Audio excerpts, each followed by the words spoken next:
Hello. हाँ baby, पास हो गई क्या? बात नहीं बोल रहा था, पास हो गई कि नहीं कॉलेज में?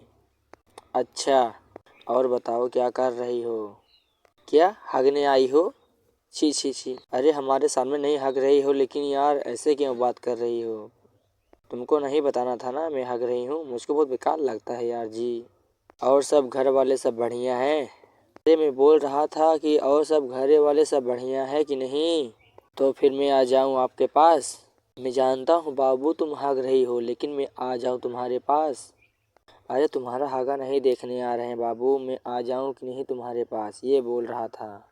हाँ तुम हग लो, 2 घंटे 3 घंटे हग लो तो बताना हमको फिर। लेकिन हाँ बाबू, पहले नहा धो लेना।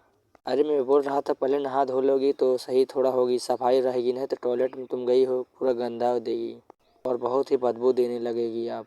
तो आप